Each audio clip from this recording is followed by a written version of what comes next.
Hello, I'm Mary Freeman. And I'm Mike Kelly. We've been members of the Enchanted Mountains Village since 2020. We're so glad to have you as a member of Enchanted Mountains Village. As you've probably heard, we're a nonprofit organization whose sole purpose is to help each other stay in our homes in our communities as we age. We do this by offering ways to stay active and connected socially. And we lend a helping hand for the kinds of things that crop up in the course of daily living at home. Things like needing a ride to a doctor's appointment or having someone drop off a meal if you're home recovering from an illness. We've even got volunteers who can try to help you resolve a computer issue. It's important to note that we don't replace the kinds of services someone might need from, say, a visiting nurse or a home health aide. Things like lifting someone from a chair or helping someone use the bathroom. We're just volunteers helping each other. So we're especially happy that you joined us and might offer your skills and time if someone else in our village needs a helping hand.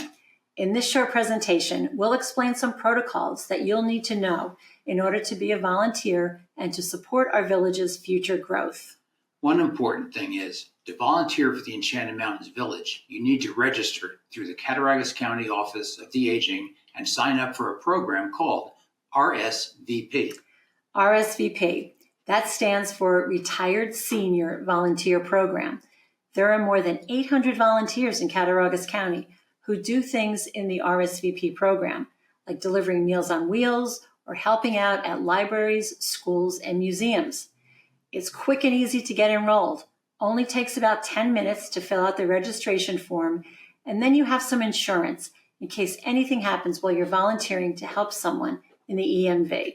So where do our volunteers get hold of that form? A paper copy is in the welcome packet. It's also available online through our website. RSVP insurance is an important benefit for us. It's security that our volunteers are reducing their liability when volunteering on behalf of the Enchanted Mountains Village.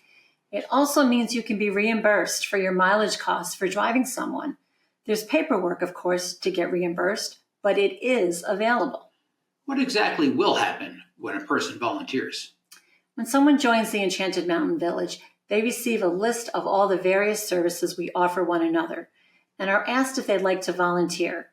If there's something you'd like to do that's not mentioned, please let us know. If anyone needs help, they should call our main number, one number, no matter what the need is. After leaving a message, they'll get a call back. So let's say someone's going out of town and needs their plants watered. They would call that number, and our main coordinator will reach out to the household assistance coordinator who will identify someone to do that. Or someone needs a ride to a doctor's appointment. They'd call that same number, and the coordinator will start the process of finding someone to provide the ride. That's a good example, but I can see how it could get complicated. If I need a ride to a medical appointment, I would just ask you. Of course, but what if I were out of town? Well, then I would call a friend. Many of our friends are members of the village, and I know they would take me. Are we saying that our members should not just call their friends for a favor? That it should go through that one number? Yes, exactly. Even if you know someone who's happy to drive you, the best thing to do is to call our main number. That enables us to keep track of the things we do for each other. Keeping records of the time spent and the things we've done may help us someday when we apply for grants.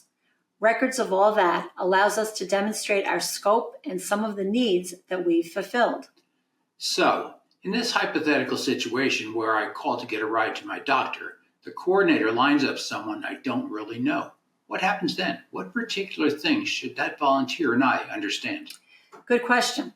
You and the volunteer will communicate in advance about the details of your appointment and work out any other issues, such as where they should pick you up, being sure the sidewalks are clear, stuff like that. Okay, so far so good. But some people are very private and might not want their situation to be discussed with others, even like which doctor they're seeing. What do we do as an organization about protecting confidentiality? That is another great question. We have an Enchanted Mountains Village confidentiality and privacy agreement. All our volunteers have agreed to it, which means they'll protect the confidentiality of any members they serve. We won't share someone's private information with anyone other than the executive director or the service coordinator if there is a problem or an emergency. So it's that simple. You're out of town, so I call the number, and let's say Ed, a volunteer I don't really know well, agrees to give me a ride. He and I talk about when and where, and that's that. Not quite. As the driver in your hypothetical situation, Ed would like to have your emergency contact information because, just in a worst case scenario, what if he arrives but you don't answer the door or respond to his text? Maybe you've had a fall. He needs to know who to call to figure out what to do.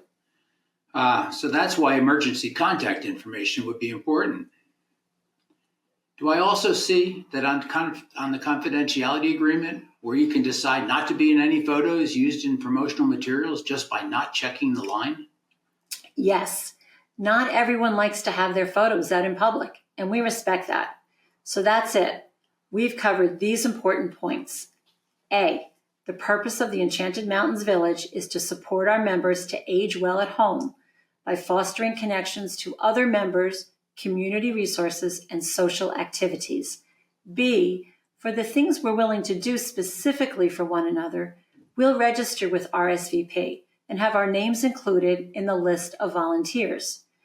C, if we ourselves have a need, we'll call 585-379-0062. If someone has additional questions or concerns, what should they do? Please call, text, or email someone, either our main number or a board member or the director. They would all be happy to respond. All that contact information is in the welcome packet and on our website. That's it. We hope you enjoy the rest of your day.